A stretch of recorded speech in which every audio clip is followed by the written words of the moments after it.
This video is presented in 360-degree format, so use your device to pan through the video, or you can access it via a VR headset. Welcome to the Dr. Frank Bryan Jr. Patient Simulation Center at St. Philip's College. The Simulation Center provides health science students at SPC with clinical skills training and patient care experiences in critical care medicine and ICU and hospital settings. The Simulation Center uses simulation-based training, so that means we provide a realistic environment for our students to train in. We provide all the tools and equipment they need to perfect their scope of practice, but we do it in a very low-risk setting. Low risk to the patient and low risk to the student. So our students do not practice on people at the Simulation Center. They use task trainers, they use patient mannequins, they use patient simulators of all kinds in order to perfect their scope of practice. The benefit of simulation-based training is we build up muscle memory. We build up their confidence, we build up their competence over time, and we graduate best-in-class health science students. All the programs at SPC use simulation-based training, and we're going to take you on this virtual tour of the Simulation Center. It's one of the largest facilities dedicated to this at SPC, to kind of highlight the facilities and see what the experience will be like as a health science student.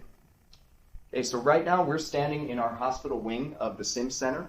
We have 8 inpatient rooms, and we have a nurse call station. It's all connected via an alarm system. This is a fully functioning hospital environment. We have access to student supplies throughout the Simulation Center, so our students will quickly learn these color-coded carts in order to access everything that they need. So our vital signs and assessment cart has their stethoscopes or blood pressure cuffs, etc. The Simulation Center, we aim to be very grab and go so our students can get in and learn, and it feels very much like working in a clinical environment. Okay, we are now bedside in one of our hospital rooms at the Simulation Center. These hospital rooms are fully functioning, so they allow our students to experience their clinical practice in a setting that feels just like their working environment when they graduate. So every hospital room is set up very similar. They have a head wall system that is connected to medical gases and suction. We have access to diagnostic tools for blood pressure, for checking the eyes and the ears, otoscope and ophthalmoscope, temperature. The head walls are functioning, so we can deliver oxygen and medical air to patients, and we can provide suction for procedures that require it. Okay. If we have an emergency, we do have a code blue system in the Simulation Center, so we can simulate a patient crashing and the life support that we would provide for them in that type of learning scenario.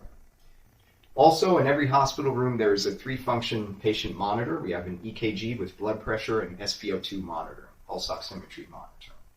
And so this allows our students and our instructors to present a variety of learning scenarios. And it makes our students that much more comfortable and that much more prepared to work in a hospital room. So the environment is absolutely real. All the equipment is absolutely real. The patients that we work on are simulated. So we have one here in the hospital bed. This is one of our low-fidelity patient simulators that allow us to practice patient transfer, catheter care, tracheostomy care, etc. In the next sequence, I'm going to take you through our storage room, our central supply. So you can see the back-end operations of the Simulation Center and everything we provide our students for their learning. We're now standing in the central supply room of the Simulation Center. This is all the patient care equipment, student supplies that support learning throughout our students' curriculum. The Simulation Center supports the nursing education curriculum, which includes a vocational nursing department and the LVN to RN mobility program. And we also support the CNA program, the Certified Nurse Assistant program. And all these supplies here touch upon everything within the nursing scope of practice. Now, the Sim Center also supports targeted training for our allied health programs, which may include radiology, physical therapy, etc. Whenever our allied health programs require hospital-based critical care medicine type settings or training scenarios, they do that in the Simulation Center, and we provide the necessary equipment for them. So the central supply, everything in here is real. So these are actual patient care kits that our students would use at the hospitals when they go on clinical rotations or when they graduate. So they build up a proficiency with using them. However, we have safeties in place. Our medications are all practice medications. We don't want to expose our students unintentionally to anything dangerous, infectious, etc. So medications are simulated, body fluids are simulated, and our aim is to have a very controlled and safe environment during practice. Our students make mistakes, they learn from those mistakes, and that creates deep learning. In the next session, we're going to go into the skills training laboratory, and you'll see where that learning first takes place. We are now standing in the skills training laboratory of the Simulation Center. And this is where students build their foundational knowledge. They start with learning how to wash their hands, how to put on gloves, and then they proceed through how to give an injection, how to change wound dressings, etc. Everything within their scope of practice, everything that they need to know as a clinician when they graduate. So we provide this learning through a mixture of simulation-based training. We provide task trainers, or we might provide full patient simulators, full-size patient simulators. Now, a task trainer is a body part that allows us to focus on a particular skill. And the skills lab, that changes every week. Whatever skill we're working on, it may change from day to day or week to week. And today we're working on IV therapy.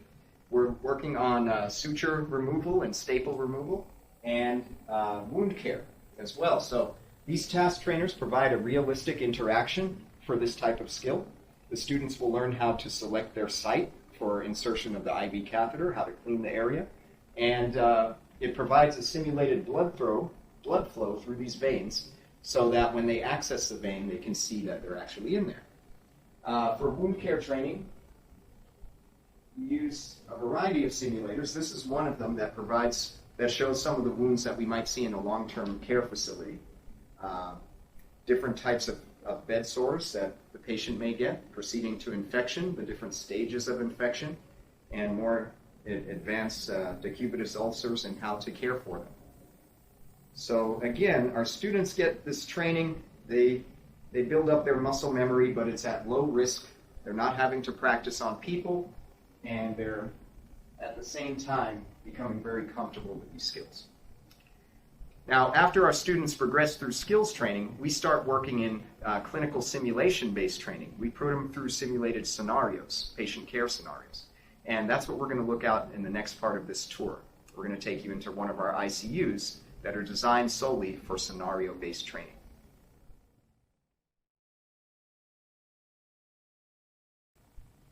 Welcome to our simulation ICU. With me, I have Diana Garza, who is our Simulation Education Coordinator, and she's going to explain the use of this room and why it is important for our student learning. Diana? Hello and welcome. The Simulation ICU Room allows students to be able to practice and engage in critical thinking skills while enacting in a safe environment to learn. Within these rooms, you can practice a real-life scenario in which you have to use all of your healthcare skills to identify patient problems, initiate an intervention, and evaluate the effectiveness. During the simulation, your instructor or facilitator will guide you through the scenario and will also engage in reflection and debriefing after the scenario. Mr. Lopez, if you will care to explain to the mannequin. All right. In order to deliver this type of immersive learning experience, we have to use a type of patient simulator that's a lot more advanced. And so the SimMan 3G that we have here today can provide a full set of vital signs for our students, and they can check pulses, they can check breath sounds, heart sounds, lung sounds, bowel sounds, etc., and they can get a full picture of the condition of their patient, and they can see how he progresses through the scenario. So our SimMan 3G is controlled remotely by a PC that we have here. It controls every aspect of his vital signs, and we have him running right now. The students will see him breathing, blinking, pupillary response, etc. And they can use actual patient monitoring equipment to assess his vital signs. So right now I have SimMan hooked up to our pulse oximeter and our EKG leads, and we're seeing his heart rate and heart rhythm on the monitor. We can also get a blood pressure check to see how those vitals are trending. So during these scenarios, the students are acting independently, and we control the SimMan from an observation room typically. So this computer is on the other side of this one-way window.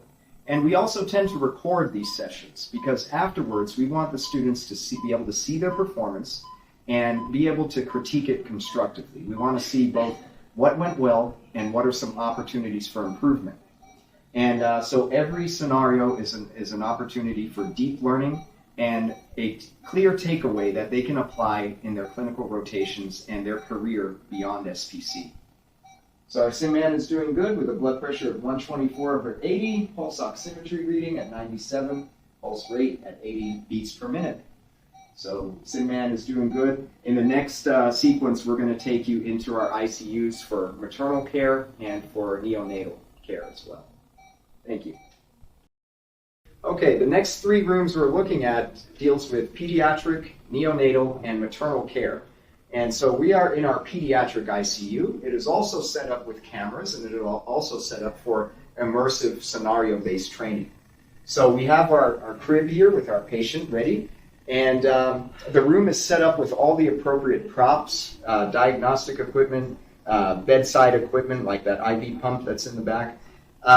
Everything that the student is going to need to provide care for the patient and to perform well in the scenario. So we have included props in the room that is relevant to the storyline or relevant to the patient's care.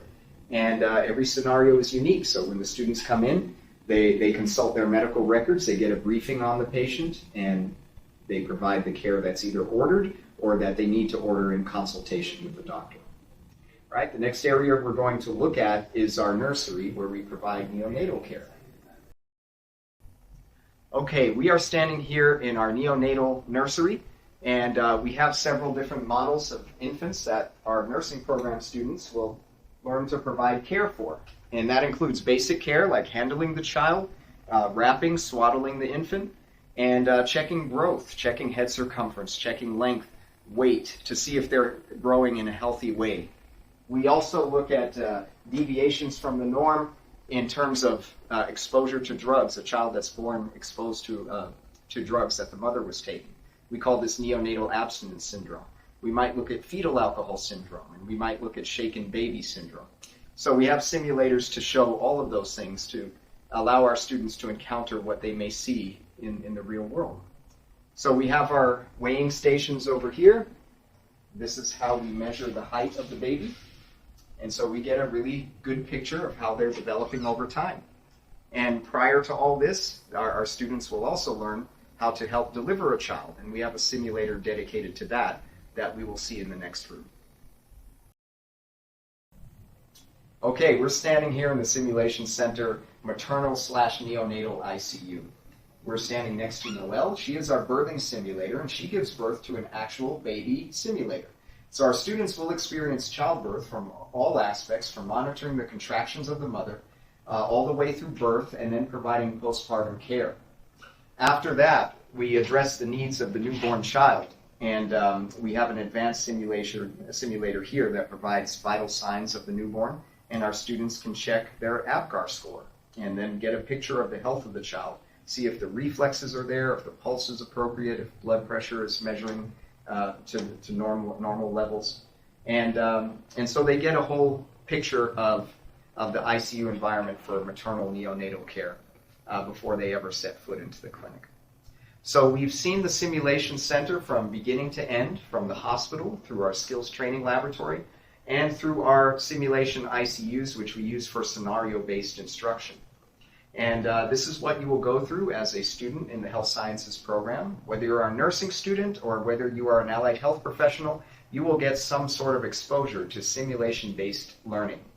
And you will be well prepared to enter the field of healthcare upon graduation. We look forward to seeing you at St. Philip's College, and we hope to see you soon. Thank you.